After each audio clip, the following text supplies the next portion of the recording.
지난주에 이어서 오늘도 칭의에 대해서 이야기하려고 합니다. 칭의.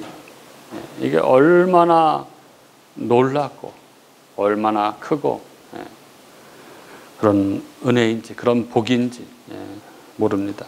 그래서 이 칭의에 대해서 잘 아는 것이 너무나 중요하죠.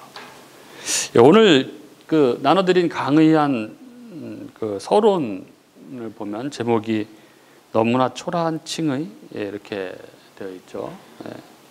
그 내용을 보면 이렇습니다. 우리 신자가 가장 감사하는 것은 무엇입니까? 바로 예수 그리스도를 믿음으로 말미암아 의롭다 하심을 얻는 것, 즉 칭의입니다. 우리 인생에서 하나님이 주시는 복 중에 복이 칭의요. 모든 복은 바로 이 칭의에서 시작됩니다. 하나님 앞에서 우리같이 이 하나님의 두려운 진노 아래에 놓여 있는 죄인이 의롭다 하심을 얻는 것은 참으로 신비요 놀라운 은혜가 아닐 수 없습니다.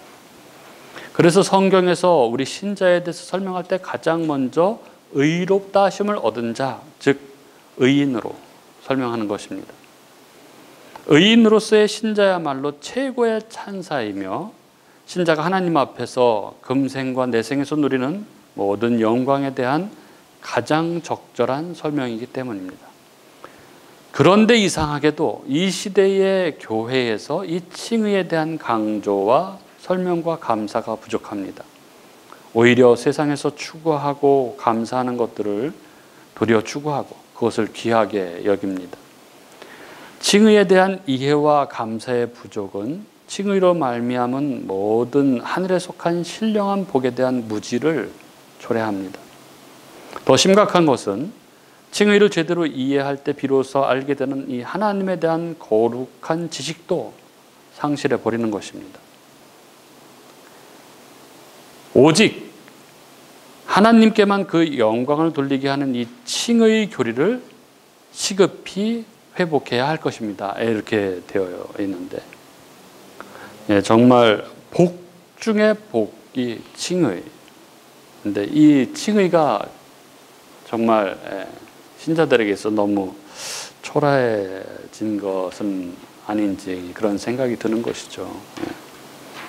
복음을 모르기 때문에, 칭의가 무엇인지 모르기 때문에 그런 것입니다. 우리가 교회를 다닐 때 우리는 이제 복을 받은 존재이고 또 복을 받아야 하기 때문에 이런저런 꿈을 꾸죠. 그게 뭐 세상의 물질적인 것이든 혹은 뭐 신비주의적인 것이든 혹은 어떤 영적인 어떤 것이든 관계없이 하나님이 나에게 무엇을 해주실 수 있을까 이렇게 기대를 합니다. 예를 들자면 어떤 능력을 받아서 하나님이 어떤 능력을 주셔서 막 이렇게 앞니를 내다본다든가 예지 능력 이런 것이죠.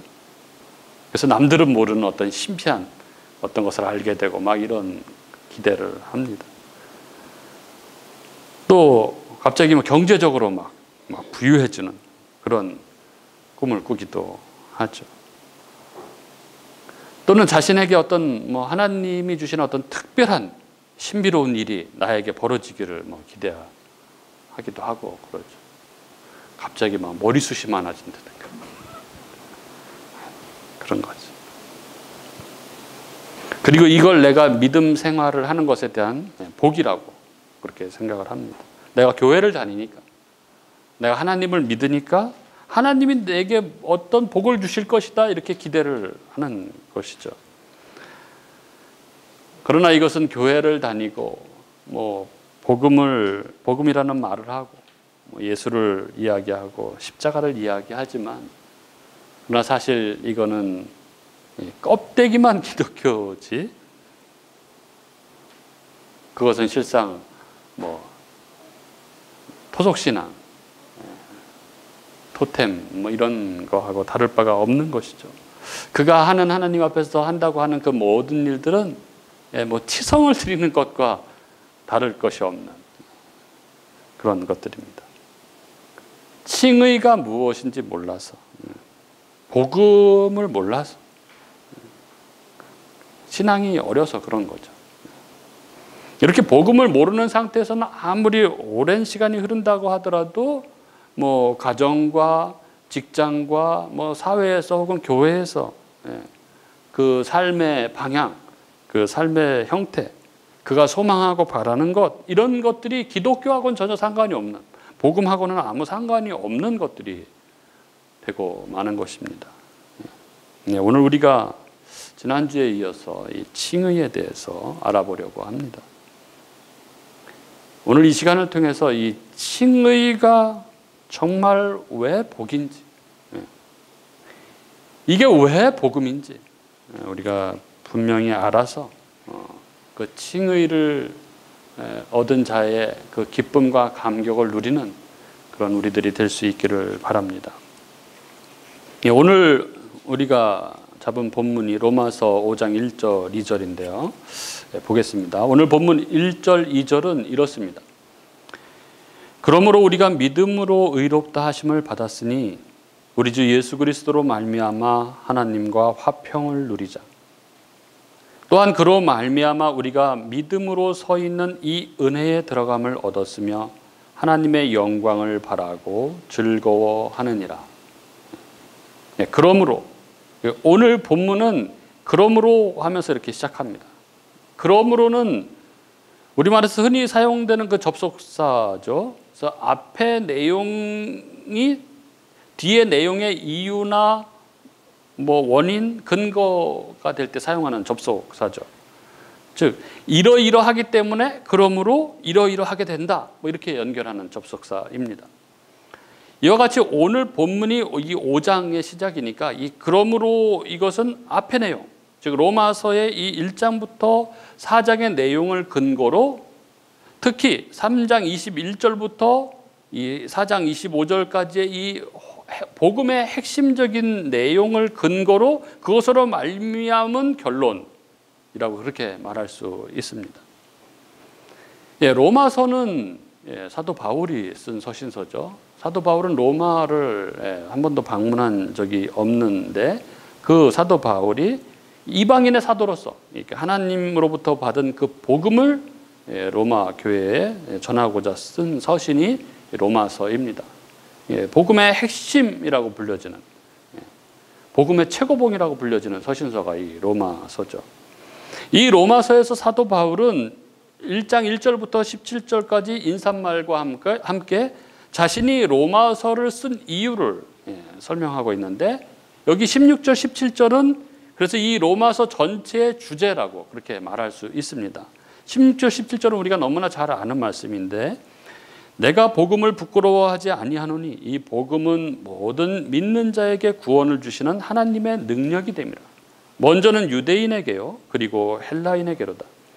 복음에는 하나님의 의가 나타나서 믿음으로 믿음에 이르게 하나니 기록된 바 오직 의인은 믿음으로 말미암아 살리라 함과 같으니라. 바울이 전하고자 하는 복음의 내용은 오직 믿음으로 하나님께 의롭다함을 받는다, 의롭다고 인정을 받는다는 이 칭의의 교리입니다. 죄인이 구원을 얻는 것은 그가 하나님께 하는 어떤 선행이나 뭐 할례와 같은 어떤 종교 행위나 그가 율법을 지켜서 얻는 것이 아니라 오직 의인은 믿음으로 말미암아 구원을 얻게 된다, 살게 된다는 것이 바울이 전하고자 했던 복음의 핵심입니다. 그리고 사실 이것은 하나님께서 구약 성경을 통해서 계속해서 계시해 오셨던 그런 내용이기도 합니다. 이어서 사도 바울은 1장 18절부터 30절까지 이 복음이 사람들에게 왜 필요한지에 대해서 설명을 하죠. 그래서 그 내용은 모두가 죄인이다. 유대인도 죄인이고 이방인도 모두 죄인이다. 그리고 율법으로는 아무도 의롭다함을 얻을 육체가 없다. 율법은 죄를 깨닫게 하는 것이다. 이런 이야기를 합니다. 그러고 나서 3장 21절 그 우리가 알고 있는 너무나 유명한 그 구절, 복음이 선포되는 것이죠. 그러나 이제는 율법 외에 하나님의 한 의가 나타났다. 이것은 율법과 선지자들의 증거를 받은 것이고 받은 것인데 곧 예수 그리스도를 믿음으로 말미암아 모든 믿는 자에게 주어지는 이 하나님의 의다. 이것은 차별이 없다. 이렇게 선포하죠. 그리고 이어지는 4장에서는 믿음으로 의롭게 된 사람의 구체적인 예로서 이 믿음의 조상 아브라함의 예를 드는 것이죠. 그래서 아브라함이 구원을 얻은 것은 유대인들이 생각하는 것처럼 그가 뭐 하나님 앞에 이삭을 바치는 그런 어떤 행위를 통해서 얻은 것이 아니라, 그가 어떤 율법을 지켜서 얻은 것이 아니라 믿음 때문이다라고 그렇게 설명하고 있는 거죠. 그도 믿음으로 말미암아 의롭다함을 얻은 것이다, 이렇게 이야기하고 있는 것이죠. 그게 4장의 내용입니다. 그리고 이어지는 게 5장인 것이죠. 그래서 그러므로 이렇게 시작합니다. 그러므로 이 말은 앞의 내용인 이 이신칭의 복음에 대한 결론이죠.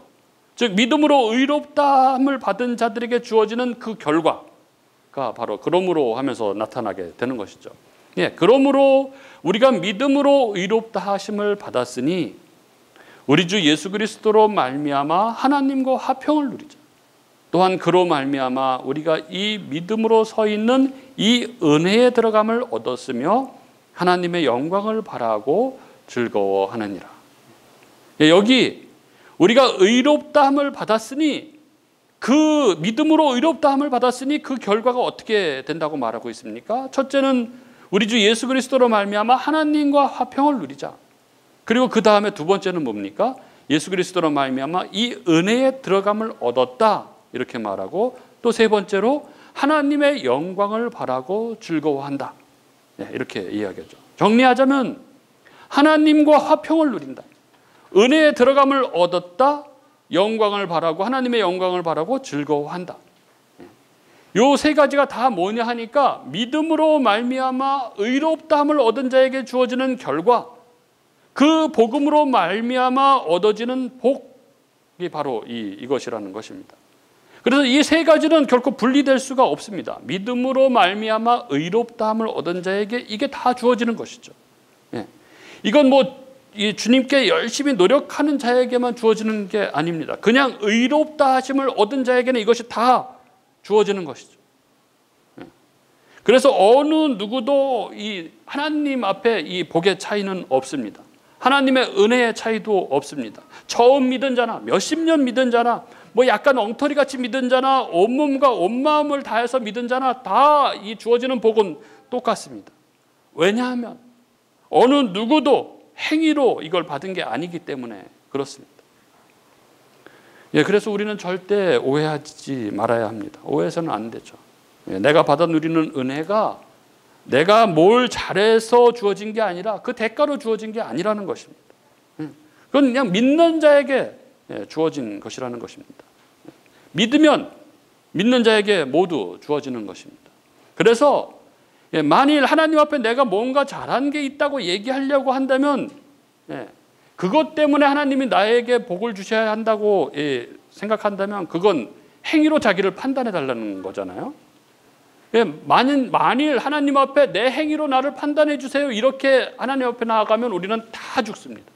다 죽습니다. 물론 자기가 내세우는 그 몇 개 잘한 거는 있겠죠. 근데 그 몇 개 말고 잘못한 그 많은 행위는 그럼 다 어떻게 합니까? 그래서 우리는 행위로 나를 판단해 주세요, 이렇게 하나님 앞에 나가면 하나님 앞에 다 죽을 수밖에 없는 자들인 것이죠. 우리는 하나님 앞에 내세울 게 없습니다. 자랑할 것이 없습니다. 오직 믿음으로 의롭다 하심을 얻은 모든 자에게 이 동일하게 복이 주어지는데, 그게 뭐냐 하니까 하나님과 화평을 누리고 또 이 은혜에 들어감을 얻고 하나님의 영광을 바라고 즐거워하는 것입니다. 이것을 기억하시고 이 믿는 자에게, 믿음으로 말미암아 의롭다함을 얻은 자에게 주어지는 복에 대해서 하나하나 살펴보도록 하겠습니다.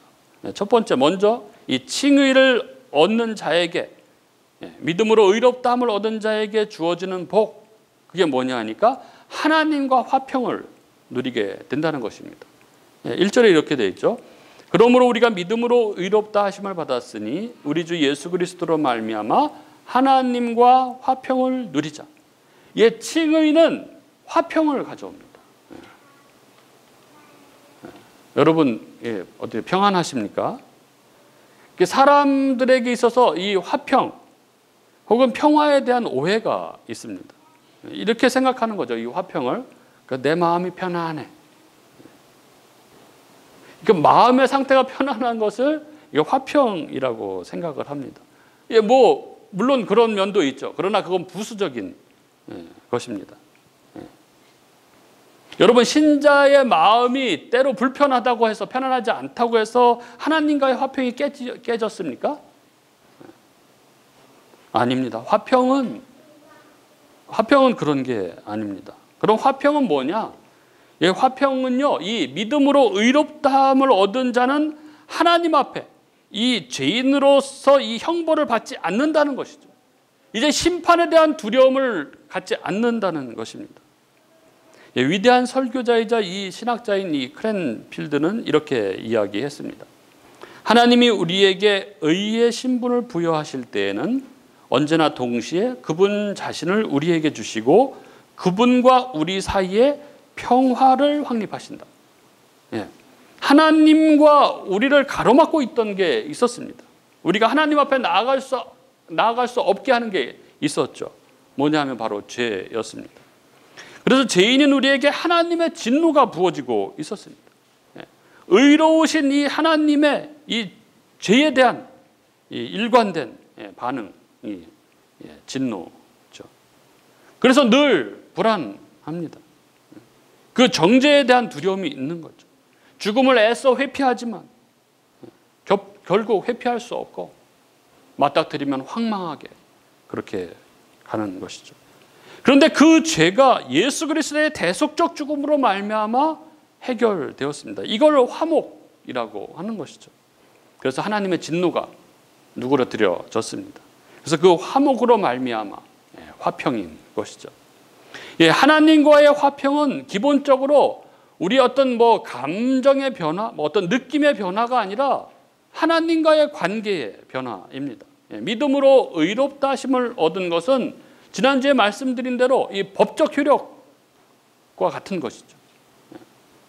내가 어떤 느낌이 있어야 효과가 있고 느낌이 없으면 효과가 없는 그런 게 아닌 것이죠. 그래서 중요한 것은 우리가 이제 하나님으로부터 의롭다 하시는 그런 선언, 그 판결을 받았다는 것입니다. 그래서 이 화평을 누리는 자의 가장 핵심이 뭐냐 하면 이제 진노를 두려워하지 않는다는 것입니다. 심판을 더 이상 두려워하지 않습니다. 이제 아무도 우리를 정죄하고 고발할 수 없습니다. 그래서 지난주에 말씀드린 것처럼 이제 믿음으로 의롭다 하심을 얻은 자에게는 과거, 현재, 미래의 모든 죄는 다 용서를 받은 것입니다. 다 해결된 것이죠. 이 얘기만 하면 이런 질문하시는 분들 있죠. 그러면 이제 막 살아도 됩니까? 이제 어떤 죄를 져도 아무 상관이 없습니까? 그게 유대인들이 했던 질문입니다. 그게 로마서 6장에 그 얘기가 나오죠. 마음대로 죄를 짓고 산다면 그거는 죄인이죠. 의인은 그럴 수가 없죠. 이제 주님이 내 안에 계시고 주님 나라를 소망하는 마음을 가지고 있는 사람은 마음대로 죄를 짓고 그렇게 살아갈 수가 없습니다. 죄를 미워하죠. 여러분, 성도라고 하더라도, 믿음으로 의롭다함을 얻은 자라고 하더라도 죄를 짓습니다. 안 지려고 하다가도 연약해서 넘어지고 죄를 짓곤 합니다. 그러나 성도는 그런 죄를 지은 이후에 이 마음의 가책이 오는 것이죠. 너무 마음이 답답하고 어떻게 하면 좋은가 이런 마음이 드는 것이죠. 성도는 그런 것이죠. 그럴 때 주님이 말씀하시는 거죠. 우리가 믿음으로 의롭다 하심을 받았으니 우리 주 예수 그리스도로 말미암아 하나님과 화평을 누리자. 그 죄는 다 용서함을 받았다. 하나님의 법정에서 이미 판결을 받았다. 판결이 끝났다. 그러니 이제 하나님과 화평을 누리자. 하나님과의 화평은 우리가 처한 상황에 관계없이 이제 하나님과 우리가 교제할 수 있는 관계가 된 것입니다. 이제 우리는 하나님의 진노, 심판을 더 이상 두려워하지 않는 이제 하나님과 함께 할 수 있는 자가 된 것이죠. 이 복이 오직 믿음으로 의롭다함을 얻은 자에게 주어지는 것입니다. 그리고 두 번째로, 이 믿음으로 의롭다함을 얻은 자, 이 칭의를 얻은 자는 믿음으로 서 있는 이 은혜에 들어감을 얻습니다. 2절의 앞부분이죠. 또한 그로 말미암아 우리가 믿음으로 서 있는 이 은혜에 들어감을 얻었으며, 이 말은 이제 화평으로 인하여 벌을 받지 않고 하나님과 관계를 맺을 수 있는 길이 열린 것뿐만 아니라 어떤 특별한 지위가 있는 것이죠. 무엇입니까? 은혜에 들어갈 수 있는 특권입니다. 여러분이 은혜에 들어감을 얻었으며 할 때 이 은혜가 뭡니까? 은혜는 아무 자격 없는 자에게 거저 부어주시는 하나님의 호의입니다. 믿음으로 의롭다함을 얻은 자에게 이 은혜가 막 부어지죠. 은혜가 충만합니다. 우리가 기도할 때 하나님 은혜를 주세요 이렇게 기도하지만 믿는 자에게 이미 은혜는 충만하게 부어져 있는 것이죠. 모든 믿는 자에게 하나님의 은혜는 이미 충만하게 부어져 있습니다. 폭포수 같은 은혜가 부어져 있습니다. 그런데 거기에 들어감을 얻었다고 합니다. 보통 은혜를 받았다 이렇게 이야기하잖아요. 그런데 여기에 보면 들어갔다 이렇게 표현합니다. 이 은혜에 들어감을 얻었다. 그래서 이 표현을 보면 이 은혜라는 것이 어떤 이 영역의 개념을 가지고 있는 것이죠. 믿음으로 의롭다함을 얻은 자는 이제 이 은혜라는 어떤 영역에 들어가게 되는 것입니다. 모든 것이 은혜의 지배를 받는 그런 영역인 것이죠. 죄의 지배를 받는 것이 아니라 이제 은혜, 하나님이 값없이 부어주시는 이 호의, 그 은혜가 부어지는 영역입니다. 그런데 들어갔다 이렇게 하지 않고 들어감을 얻었다 이렇게 표현을 하죠. 여기에 들어감이 이제 명사형이죠. 동사형이 아니라. 그러니까 이게 뭐냐면은 출입증 같은 거죠. 출입 특권 같은 것입니다. 들어갈 수 있는 특권. 우리는 언제든지 이 은혜에 들어갈 수 있는 출입 특권을 얻었습니다. 우리가 믿음으로 말미암아. 그리고 여기에 우리가 지금 서 있습니다. 서 있다, 얻었다, 이게 다 현재형, 현재 완료형입니다. 이미 소유했고 계속해서 그것을 누리고 있는 것이죠. 이게 뭡니까? 이게 바로 신자에 대한 이야기인 것이죠. 지금 뭐라고 이야기하고 있냐 하면 이제 하나님의 형벌을 안 받고 하나님의 진노가 돌이켜진 자, 즉 하나님의 진노가 없는 자가 이 신자입니다. 그래서 화평한 자인 것이죠, 신자는. 그런데 그뿐만 아니라 하나님 앞에서 어떤 은혜의 영역이 있습니다. 그런데 거기에 이미 들어갈 수 있는 특권을 얻어가지고 이미 들어가 있는 자라는 것이죠. 그래서 계속해서 은혜가 부어지고 있는 것입니다. 지금 그 얘기를 하는 것이죠. 그러면 특권으로 인해 누리는 하나님의 은혜는 뭡니까? 그게 뭐냐 하니까 바로 하나님과 함께 거하는 것이죠. 바로 임마누엘입니다. 이제 하나님의 그 영광의 하나님, 그 은혜의 하나님, 사랑의 하나님과 내가 함께 하는 것입니다. 그 하나님과 함께하는 영역에 들어가는 그 출입증을 받아서 그 영역에 들어가 있는 것이죠. 그 은혜의 세계죠. 그래서 언제나 은혜가 부어지는 그런 것이죠. 그 특권을 받고 그것을 누리게 된 것입니다. 너무나 어마어마한 은혜가 부어지고 있는 것이죠. 그런데 사람들이 이게 얼마나 엄청난 특권, 얼마나 엄청난 은혜인지를 모르는 것입니다. 이 칭의가.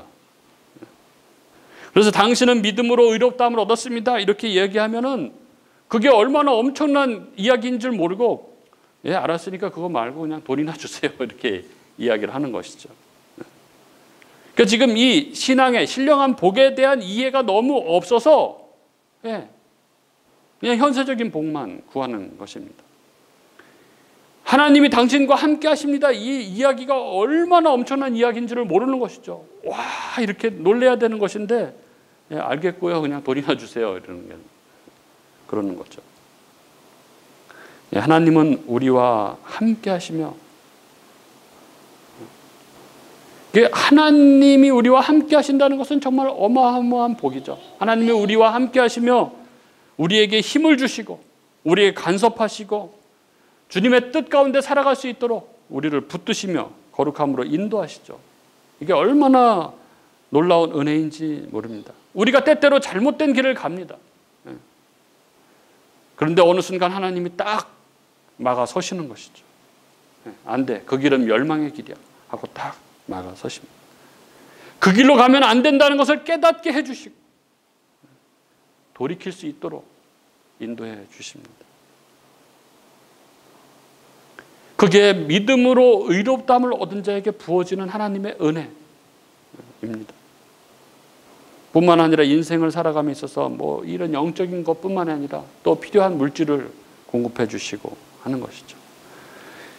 이 하나님의 은혜를 뭘로 다 표현할 수 있겠습니까? 그러니까 신자는 이 은혜의 자리에 들어가는 특권을 얻어서 이미 누리고 있는 자입니다. 그리고 이 은혜의 자리에 들어가는 특권은 바로 하나님의 자녀의 명분과 권세라고 그렇게 표현을 합니다. 그래서 많은 사람들이 이 특권의 자리를 자녀의 권세로 이렇게 바꿔서 이야기를 하죠.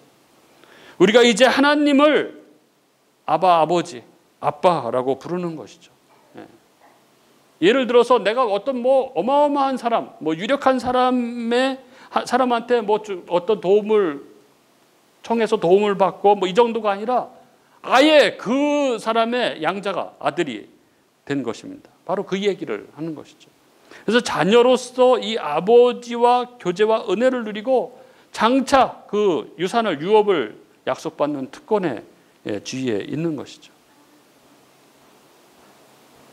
아들은 뭐 아버지에게 뭘 내가 잘해서 뭐 이쁜 짓을 해서 뭘 얻어내는 게 아니죠. 뭐 막 엉터리로 살아도 아버지의 모든 것이 내 것인 그게 바로 아들의 지위이죠.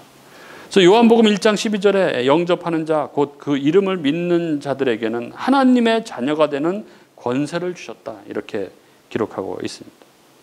그리고 이 하나님 자녀의 권세를 누리는 가장 대표적인 것이 바로 기도입니다. 기도만큼 이 땅에서 하나님 자녀의 특권을 누리는 통로는 없습니다. 주기도문, 주님이 가르쳐 주신 기도, 이 주기도문의 이 시작이 하늘에 계신 우리 아버지여 이렇게 시작하죠. 근데 원문의 순서는 우리가 잘 아는 대로 파테르 이렇게 시작합니다. 아버지 이렇게 시작하죠. 아버지 이렇게 하고 시작하는 겁니다. 주기도문의 맨 첫 단어가 아버지입니다. 이렇게 하나님을 아버지 이렇게 부르며 나아가는 것입니다. 근데 신약 성경에서 이 아버지는 다 아바 아버지죠. 아람어로 아버지를 친근하게 부르는 아빠 아버지, 아빠 아버지, 아빠 이렇게 부르는 거예요.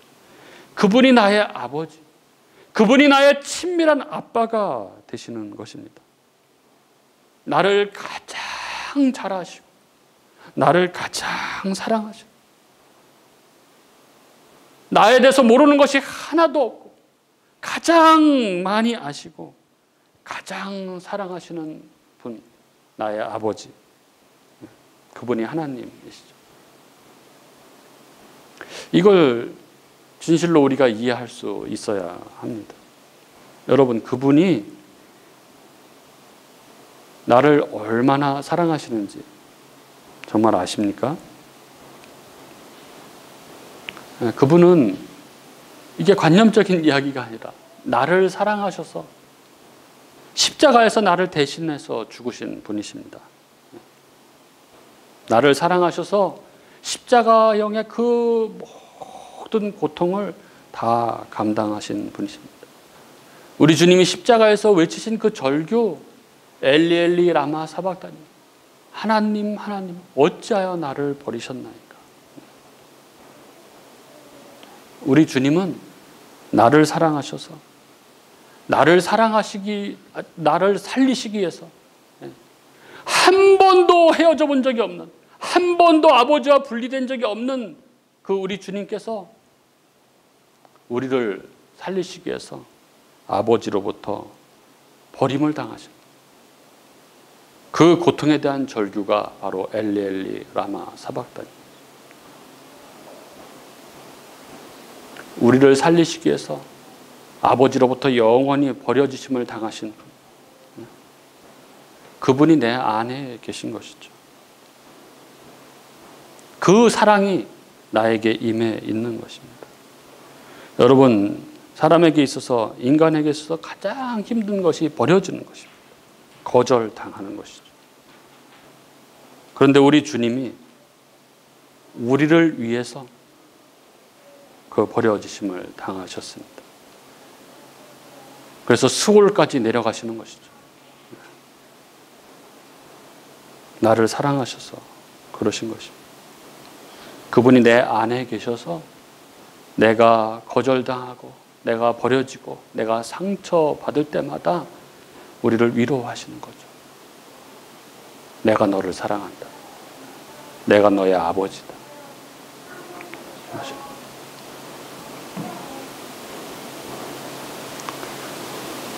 여러분, 내 자녀를 정말 하나님 손에 맡길 수도 있습니까? 그분이 나보다 내 자녀를 더 많이 아시고 그분이 나보다 내 자녀를 더 사랑하신다는 것을 믿습니까? 그 하나님이 우리의 아버지가 되셨고 우리는 그분의 자녀가 되었습니다. 그러므로 염려하여 이르기를 무엇을 먹을까 무엇을 마실까 무엇을 입을까 하지 말라. 이는 다 이방인들이 구하는 것이다. 너희 하늘 아버지께서 이 모든 것이 너희에게 있어야 할 줄을 아시느니라. 그런즉 너희는 먼저 그의 나라와 그의 의를 구하라. 그리하면 이 모든 것을 너희에게 더하시리라. 그래서 이제 구하지 않아도 다 알아서 주시는 분이십니다. 우리는 하나님과 이제 그런 관계가 된 것이죠. 날마다 아버지께서 우리를 돌보시며 공급하시며 일용할 양식을 주시는 거죠. 그래서 우리는 이제 그의 나라와 그의 의를 구하며 살아가면 되는 것입니다. 예, 칭의된 우리의 신분이 이런 것이라는 것입니다. 이게 얼마나 놀라운 은혜입니까? 그리고 세 번째로 칭의를 얻은 자는 하나님의 영광을 바라고 즐거워합니다. 원래 인간은 이 하나님의 영광 가운데 살아가는 존재였습니다. 그래서 모든 것을 다 벗고 있지만 부끄러워하지 아니하고 모든 하나님의 그 부유함을 누리는 그런 존재였습니다. 차별도 없고 아픔도 없고 슬픔도 없고 고통도 없는 하나님의 그 모든 것으로 충만한 의와 거룩과 진리로 충만한 그 가운데 하나님과 함께 살아가던 존재였습니다. 그런데 죄로 말미암아 이 하나님의 영광을 상실해 버렸습니다. 그래서 로마서 3장 23절은 모든 사람이 죄를 범하였음에 하나님의 영광에 이르지 못하더니 이렇게 말씀하고 있는 것이죠. 예, 그래서 우리 인간의 소망은 이 하나님의 영광이 회복되는 것입니다. 그게 하나님 나라죠. 그게 천국입니다. 그리고 우리의 행복은 이 하나님의 영광을 누리는 것입니다. 영원히 그 영광의 하나님과 함께 하나님의 영광을 누리는 것입니다. 그런데 이 칭의는 이 하나님의 영광을 회복하고 누리게 하고 또 완전한 영광에 참여하는 것을 보장하는 것이죠. 그래서 하나님의 영광을 바라고 즐거워한다 이렇게 이야기하는 것입니다. 이미 누리고 있습니다. 여러분, 신자는 이미 누리고 있습니다. 고린도후서 3장 18절에 우리가 다 수건을 벗은 얼굴로 거울을 보는 것 같이 주의 영광을 보매 그와 같은 형상으로 변화하여 영광에서 영광에 이르니 곧 주의 영으로 말미암음이니라. 예, 그리스도 안에 하나님의 영광의 광채가 우리에게 비춰졌습니다. 우리가 누구냐 하면 하나님의 영광의 광채가 쫙 비춰진 자들이죠. 예, 하나님의 영광을 맛본 자들입니다. 그래서 이 하나님의 영광을 맛본 자들은 그 하나님의 완전하신 영광을 소망하는 거죠. 지금 이렇게 살짝 하나님의 영광이 비추었는데도 이렇게 좋은데 그 완전한 영광은 얼마나 아름다울까? 얼마나 완전할까? 얼마나 행복할까? 그걸 바라고 소망하는 것입니다. 하나님의 자녀들은 이 장차 이루어질 이 완전한 영광을 기대하고 소망합니다. 그래서 로마서 8장 17절 18절 자녀이면 또한 상속자 곧 하나님의 상속자요 그리스도와 함께한 상속자니 우리가 그와 함께 영광을 받기 위하여 고난도 함께 받아야 할 것이니라. 생각하건대 현재의 고난은 장차 우리에게 나타날 영광과 비교할 수 없도다. 비교할 수가 없는 것이죠. 비교할 수가 없습니다. 하나님의 이 영광은 믿음으로 말미암아 의롭다함을 얻은 자에게는 보장된 것입니다. 그가 의롭게 된 순간 이것을 이미 누리며 장차 나타날 그 완전한 영광을 바라보게 되는 것입니다. 그 영광 가운데, 완전하신 하나님의 영광 가운데 거하는 그 나라를 꿈꾸고 기대하게 되는 것입니다. 칭의가 바로 이런 것입니다. 모든 복 그 자체입니다. 그렇게 신자가 이 믿음으로 의롭다함을 얻은 이 칭의, 그것을 어떻게 감사하지 않을 수 있겠습니까? 하나님이 우리를 받아주셔서 예수의 그 의를 부어주신 그 놀라운 이 은혜를 어떻게 감사하고 찬양하지 않을 수 있겠습니까? 의롭다 하심, 즉 칭의의 놀라운 은혜와 그로 인한 모든 복들에 우리는 감사할 수밖에 없습니다. 하나님의 아버지 되어주심에 대해 더 분명하고 더 풍성한 지식과 확신이 필요합니다. 평화로운 관계 정도가 아니라 하나님의 자녀가 된 것입니다. 이제 아버지라 부르며 아버지 되는 그분께 나아가서 나의 모든 것을 고하고 할 수 있는 그런 존재가 된 것입니다. 여러분 그렇게 기도하십시오. 기도로 나의 아버지가 된 그분과 그분이 주시는 그 놀라운 은혜를 마음껏 누리십시오. 그 자녀된 권세를 누리십시오. 그리고 주님이 재림하시는 그날 우리에게 주실 그 하나님의 영광을 기대하며 소망하며 살아갑시다. 마지막 날 우리가 그 영화로운 몸으로 변화되고 그 새하늘과 새 땅에서 하나님과 얼굴을 대면하며 그 영광 가운데 영원히 거할 그 나라를 소망하며 살아갑시다. 그래서 베드로후서 3장 12절부터 14절 이렇게 말씀합니다. 하나님의 날이 임하기를 바라보고 간절히 사모하라. 그날에 하늘이 불에 타서 풀어지고 물질이 뜨거운 불에 녹아지려니와 우리는 그의 약속대로 의가 있는 곳인 새하늘과 새 땅을 바라보도다. 그러므로 사랑하는 자들아 너희가 이것을 바라보나니 주 앞에서 점도 없고 흠도 없이 평강 가운데서 나타나기를 힘쓰라. 이게 다 칭의, 믿음으로 말미암아 의롭게 되어진 자에 대한 설명이요 그에게 주어지는 복에 대한 설명, 바로 복음입니다. 이 복을, 이 칭의된 자의 복을 마음껏 누리며 살아가는 저와 여러분이 될 수 있기를 주님의 이름으로 축복합니다.